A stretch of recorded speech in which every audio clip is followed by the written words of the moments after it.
अपने कैंडिडेट्स पे ट्रस्ट नहीं है, भरोसा नहीं है उन पे?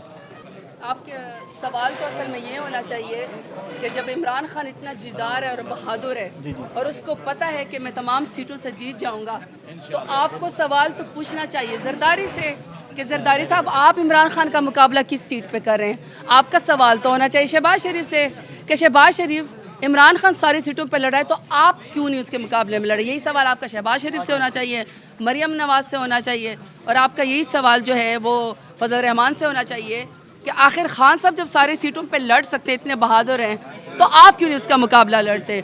जहाँ तक फिर हमारी बात है, खान साहब हमें हुक्म देंगे, टिकट देंगे, जैसे खान साहब ने हमारी तरबियत की, हमें आता है, हमें पता है, हम फील्ड में रहते हैं, हम कौन सा 4 साल के बाद मुंह दिखा रहे हैं। कहते हैं आप इलेक्शन कैंपेन स्टार्ट करेंगे, हम कहते हैं कि हम तो थे ही इलेक्शन के अंदर, हम तो सारा टाइम अपने हल्के में थे। हम 4 साल के बाद हाथ बंधे हुए थे, मेरा वोट ज़ाया हुआ मैंने है। तो नहीं किया, मैं तो ऐसी कोई बात नहीं। इमरान खान ने बोला है, मैंने इमरान खान को वोट दिया, 4 साल के बाद इमरान खान कहता है मेरे हाथ बंधे हुए वो थे। बड़े फैसलों के लिए बात कर रहे हो। रजीम चेंज किसने किया? नहीं, वो बड़े फैसलों की रजीम चेंज जाहिर बात है सुपर पावर ने की, और सुपर पावर स्टूजेस हैं, अमेरिका को कहते हैं और किसको कहते अमेरिका ने की है। हैं, अमेरिका ने, और इसके स्टूजेस ने की है। स्टूजेस कौन है, नाम लेना। स्टूजेस का नाम है जरदारी, स्टूज का नाम है शहबाज शरीफ, स्टूज का नाम है फजल रहमान, स्टूज का नाम है मरियम नवाज, शहबाज शरीफ, सारे गिरफ्तारियां भी वही करवा रहे हैं। देखें वो बराबर के शरीक हैं। मेरी गाड़ी है वो बराबर के इमरान खान एस्टैब्लिशमेंट का नाम लेता है।